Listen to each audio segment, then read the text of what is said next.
究竟胃內窺鏡檢查係咩嚟㗎？幾時需要接受檢查？過程又會唔會好痛呢？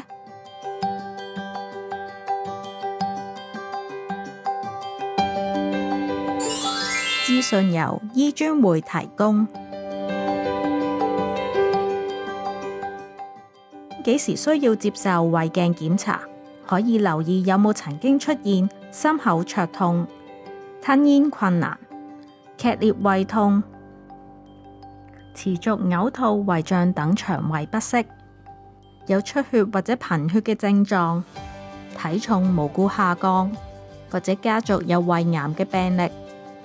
如果出現兩項或者以上嘅病徵，就應該及早考慮進行胃鏡檢查。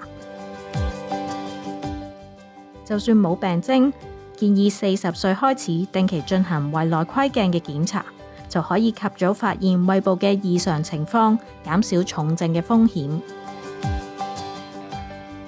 透過胃鏡檢查，可以幫助診斷以下嘅疾病，包括有胃癌、食道癌、胃息肉、上消化道潰瘍或者炎症、幽門螺旋桿菌感染、胃食道靜脈曲張、食道或者幽門狹窄、橫膈膜散氣。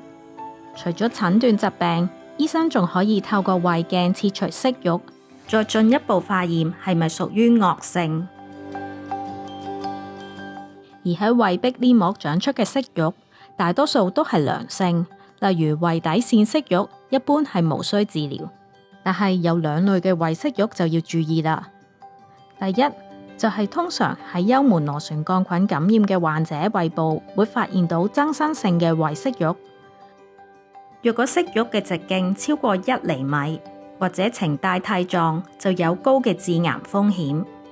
二通常喺長者或者慢性胃炎患者嘅胃入邊都會驗到腺瘤性息肉，呢種息肉嘅癌變風險最高。以上兩類息肉係需要徹底咁切除，並且要定期監察胃部係咪已經有早期嘅癌變。胃內窺鏡嘅檢查又俗稱照胃鏡，儀器係一條可以屈曲、直徑少於1厘米闊嘅軟管，會經由口腔、喉嚨放入上消化道檢查。透過軟管末端裝置嘅鏡頭去檢視食道、胃同埋十二指腸內壁係咪有息肉、潰瘍等等嘅情況，仲可以抽取組織進行幽門螺旋桿菌快速測試。再視乎病人嘅情況進行止血、切除息肉。檢查嘅過程就有幾個步驟。檢查嘅人士可以按需要選擇注射鎮靜劑同埋止痛藥，或者監控麻醉，再由醫生放入胃鏡進行檢查同埋治療。一般成個過程大約需時30分鐘就會完成。唔少人對照胃鏡檢查有好多疑問，常見嘅問題包括有檢查之前需唔需要禁食呢？其實檢查之前6小時就要開始禁食，而喺檢查前2小時就要必須完全禁止飲食啦。照胃鏡需唔需要留院呢？其實一般例行檢查係無需入院嘅，可以喺內視鏡中心進行。檢查完成之後就可以當日離開。亦都有唔少人擔心照胃鏡辛唔辛苦呢？會唔會好痛呢？喺檢查嘅過程之中，喉嚨或者會有輕微嘅不適。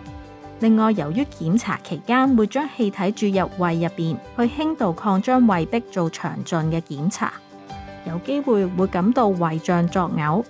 喺檢查完1至2日之後，呢種不適感就會逐漸消退。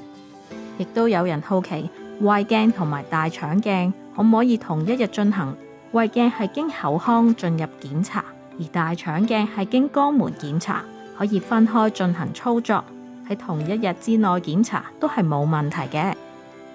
如果對照胃鏡存有更加多嘅疑問，建議向醫護人員諮詢專業嘅意見。想睇更多醫專會製作嘅影片，就即刻訂閱我哋嘅頻道啦。研究證實，益生菌係有效改善腸胃嘅健康，立即選購100%挪威製造嘅 Effus 超強益生菌啦！